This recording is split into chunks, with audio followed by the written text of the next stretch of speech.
नमस्कार दोस्तों, आज हम जानेंगे प्राचीन भारत का इतिहास। प्राचीन भारत के इतिहास की हम जानकारी लेंगे कि प्राचीन भारत का इतिहास कैसा था। उससे कुछ पॉइंट जानेंगे, उसके कुछ महत्वपूर्ण पॉइंट भी जानेंगे। इसमें प्राचीन भारतीय इतिहास के विषय में जानकारी हमें 4 स्रोतों से मिलती है। जो प्राचीन भारत का जो इतिहास है, जो हम पढ़ते हैं अपनी बुक में, जो पहली से लेके हम 12वीं तक पढ़ते आए हैं, उसी चीज़ को हम आज डिटेल में जानेंगे, क्योंकि उसमें पूरा डिटेल में नहीं लिखा रहता है। तो अगर आप प्राचीन भारत का इतिहास या भारत का इतिहास पढ़ते हैं, तो मुख्यतः तौर से आपको 4 स्रोत अगर आपने पढ़ लिए, तो इन 4 स्रोत के कारण आप प्राचीन भारत के इतिहास की जानकारी संपूर्ण तरीके से ले सकते हैं। तो चलिए जानते हैं वो 4 स्रोत के बारे में। पहले तो देखिए वो 4 टॉपिक कौन से हैं, ये 4 स्रोत कौन से हैं जो आप पढ़ के प्राचीन भारत के इतिहास की जानकारी अच्छे से ले सकते हैं। पहला है धर्म ग्रंथ, दूसरा है ऐतिहासिक ग्रंथ, तीसरा है हमारा विदेशियों का विवरण, चौथा पुरातत्व संबंधी साक्ष्य। तो पहले हमारे धर्म ग्रंथ जैसे रामायण और महाभारत आ जाती हैं। ऐतिहासिक ग्रंथ, ये धर्म ग्रंथ और ऐतिहासिक ग्रंथ में अभी आपको डिफरेंस बताऊंगा। विदेशियों का विवरण, कोई जैसे अंग्रेज आए थे हमारे देश में, मुगल वंश आया था, तो इन सब चीज़ों से भी हमें भारत के इतिहास की जानकारी मिलती है। और पुरातत्व, जो कि ASI होती है, जो ASI की एस्ट्रोलॉजी की जो टीम होती है, वो खोद के निकालती हैं कि कहाँ क्या छुपा हुआ, वहाँ से भी हमें प्राचीन भारत के इतिहास की जानकारी मिलती है। तो सबसे पहले चलते हैं ऐतिहासिक ग्रंथ की ओर। ऐतिहासिक ग्रंथ, अगर आपसे पूछे कि भारत के ऐतिहासिक ग्रंथ कौन से हैं, पहला है रामायण, दूसरा है महाभारत। ये भारत के ऐतिहासिक ग्रंथ माने जाते हैं। अब भारत में ऐतिहासिक ग्रंथ भी हैं, एक हैं धर्मांतर स्रोत। भारत में अगर आपसे कोई पूछे कि भारत में ऐतिहासिक ग्रंथ कौन से हैं, तो रामायण और महाभारत हैं, लेकिन उसके साथ एक भारत में एक और ग्रंथ है जिसे हम कहते हैं धर्मांतर स्रोत, जिसमें भगवान से कोई ताल्लुक़ नहीं होता है। इसमें मैं आपको बताता हूँ इसमें क्या होता है। अब आपको ऐतिहासिक ग्रंथ तो मैंने बता दिया, ऐतिहासिक ग्रंथ जैसे रामायण हो गया, महाभारत हो गया। तो ऐतिहासिक ग्रंथ जब आप पढ़ते हैं उसमें एक आता है धर्मांतर स्रोत भी आपको पढ़ना पड़ता है। अगर आप पढ़े होंगे, नहीं पढ़े होंगे तो मैं बता देता हूँ क्या है। जिनमें भगवान से कोई ताल्लुक़ नहीं होता है। अगर आपने चाणक्य का नाम सुना होगा या कौटिल्य का नाम सुना होगा, नाम तो दोनों एक ही है, जैसे नाम के भी पर्यायवाची हो जाते हैं। चाणक्य, कौटिल्य एक ही नाम है। जैसे उनकी बुक का क्या नाम है, अर्थशास्त्र। अर्थशास्त्र को हम इंग्लिश में क्या बोलते हैं, इकोनॉमिक बोलते हैं, लेकिन उसमें इकोनॉमिक जैसी कोई बात नहीं की गई है, उसमें वो थिंकिंग लेवल की बात की गई है। तो जो चाणक्य की बुक है उसमें भगवान से कोई ताल्लुक़ नहीं है, भगवान का उस बुक में कोई ताल्लुक़ नहीं है कि उसमें भगवान थे या नहीं, तो उसमें भगवान से कोई ताल्लुक़ नहीं है। लेकिन उस बुक में भारत का इतिहास की जानकारी मिलती है कि उस समय भारत में लोग कैसे पढ़ाई करते थे, कैसे अपनी शिक्षा हासिल करते थे। तो ये होते धर्मांतर स्रोत, मतलब उसमें भगवान से कोई ताल्लुक़ नहीं होता। और ऐतिहासिक स्रोत तो ऐसे होते हैं जिसमें भगवान से ताल्लुक़ होता है। जैसे रामायण से हमें भगवान के बारे में, श्री राम के बारे में पता चलता है। महाभारत से हमें अर्जुन, श्री कृष्ण के बारे में पता चलता है। तो ये होते हैं ऐतिहासिक ग्रंथ। तो ये और चाणक्य की जैसे बुक है अर्चा, उसमें भगवान से कोई हमें ताल्लुक़ नहीं होता है। भारत के सर्वप्रथम धर्म ग्रंथ वेद हैं। भारत का जो सर्वप्रथम धर्म ग्रंथ माना जाता है वो क्या माना जाता है, वेद। वेद आपको पता है 4 प्रकार के होते हैं, अभी उसके बारे में आगे जानते हैं। जिसका संकलन महर्षि कृष्ण देवव्यापन वेद व्यास को माना जाता है। या अगर आप इनका पूरा नाम ना याद कर पाएँ तो महर्षि वेद व्यास आप याद कर सकते हैं, महर्षि कृष्ण वेद व्यास। भारत के सर्वप्रथम धर्म ग्रंथ वेद,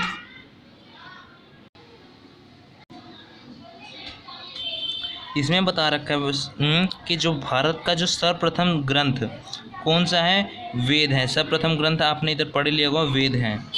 वेद जो है उसमें वासुदेव कुटुंब के ना, जो वासुदेव कुटुंब जिसका नाम मोदी जी भी ले चुके हैं, वासुदेव कुटुंब के जो उपदेश देते हैं, जैसे चाणक्य के आपने उपदेश बहुत ज़्यादा सुने होंगे, वैसे वासुदेव कुटुंब के भी उपदेश वेद में सबसे ज़्यादा दे रखे हैं। जैसे चाणक्य के अर्थशास्त्र में उपदेश दे रखे हैं, जो जिसकी बुक है उसमें दे रखे हैं। तो वैसे जो महर्षि कृष्ण वेदव्यास जी हैं, उन्होंने वासुदेव कुटुंब के उपदेश वेद में बहुत ज़्यादा दे रखे हैं। तो उसी जो उपदेश हैं उसके बारे में जानेंगे, और जो 4 वेद हैं हमारे उसके बारे में इस वीडियो में जानेंगे।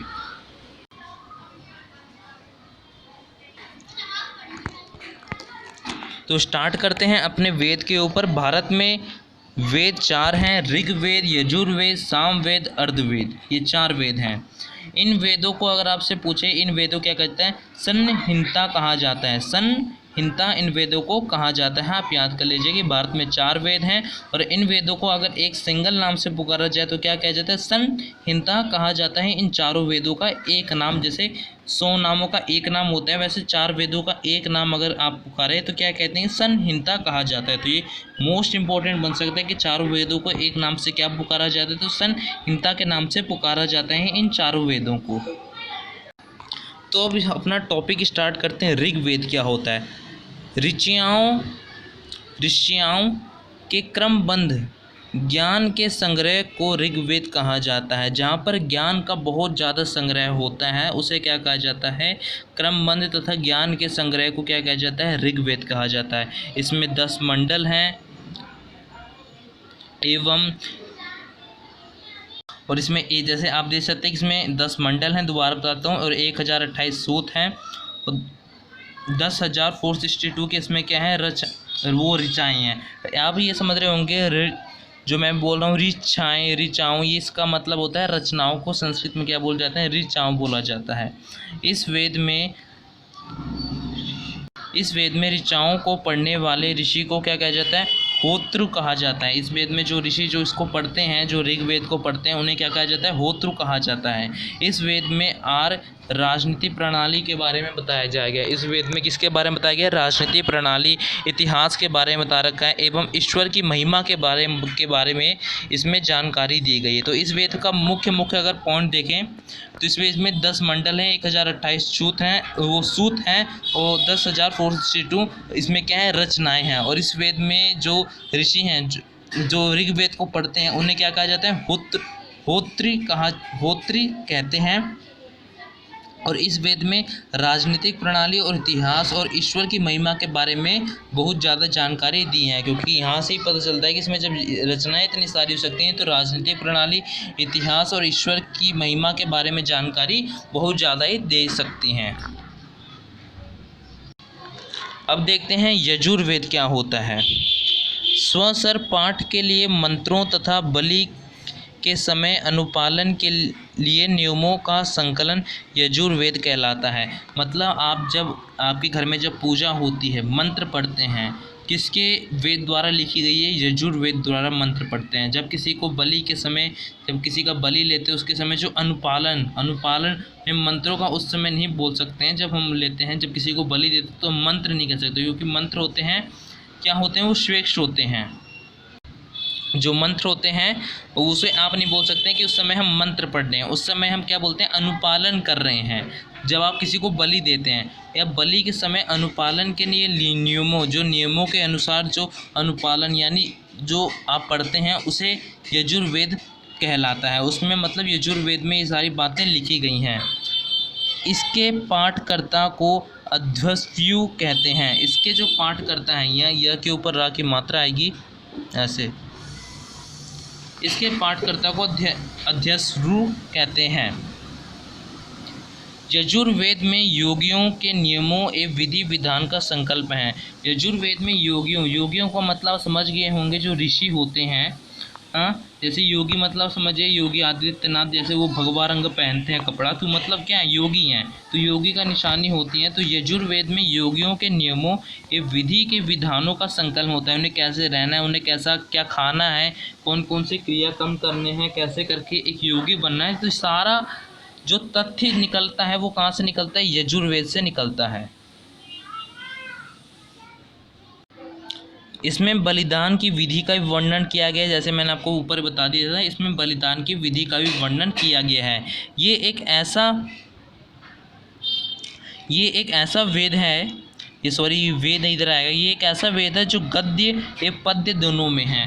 गद्य खंड और पद्य खंड आपने हिंदी में सुने ही होंगे। तो भी इस वेद में भी जैसे ऋग्वेद, यजुर्वेद, सामवेद, अर्थवेद, ये सारे वेद हैं, लेकिन इनमें गद्य व पद्य खंड का विशेष मतलब जो विशेषण है वो नहीं किया गया है। लेकिन जो यजुर्वेद है उसमें गद्य खंड भी है और पद्य खंड भी है।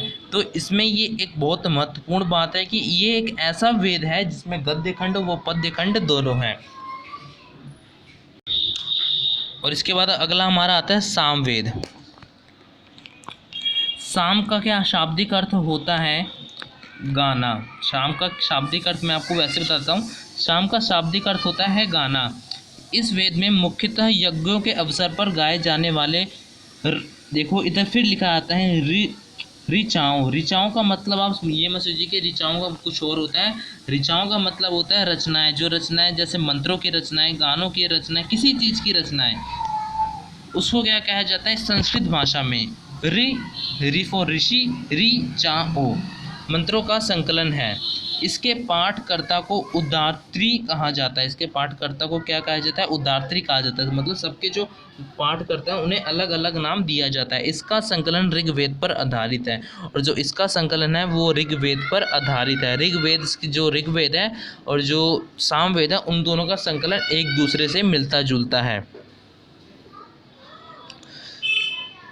इस वेद में 1810 सूक्त हैं जो प्राय ऋग्वेद के लिए गए हैं। इस वेद में 1810 सूक्त हैं। सूक्त मतलब आप जानते हैं जो ऋचाएँ होती हैं उसके बीच में जो महत्वपूर्ण जो पॉइंट होते हैं उसे कहते हैं सूक्त हैं, जो प्राय ऋग्वेद से लिए गए हैं। इसमें भारतीय संगीत को जनक कहा जाता है। अगर आपसे पूछे भारतीय संगीत का जनक किसे कहा जाता है, तो सामवेद को भारतीय संगीत का जनक भी कहा जाता है, और ये ऋग्वेद पर आधारित होता है। और साम का शाब्दिक अर्थ क्या होता है? गाना। तो इस वेद में अगर आप मुख्य तौर पर देखें, अगर आप सारा ना देखें, तो इस वेद में जो मंत्रों में जो यज्ञ करते हैं, आपस में जो भजन गाए जाते हैं, उसके बारे में बताया रखा है। तो इसके ये हमने इस वीडियो में हम 3 वेदों के बारे में हमने देखा है। जो अगली हमारी वीडियो आएगी उसमें हम चौथा वेद के बारे में जानेंगे कि चौथा वेद क्या होता है, वो कैसे काम करता है। अगर आपको वीडियो अच्छी लगी हो तो प्लीज़ चैनल को सब्सक्राइब कीजिएगा, क्योंकि बड़ी मेहनत से वीडियो बनती है। और चैनल पे नए हो तो सब्सक्राइब कर लेना यार, और लाइक करके जरूर बताना वीडियो कैसी लगी है। कमेंट में करना कि अगली वीडियो कौन सी चाहिए। वैसे तो अगली वीडियो आएगी जो हमारा चौथा वेद है उसके बारे में आएगी। तब तक के लिए धन्यवाद। जय हिंद, वंदे मातरम।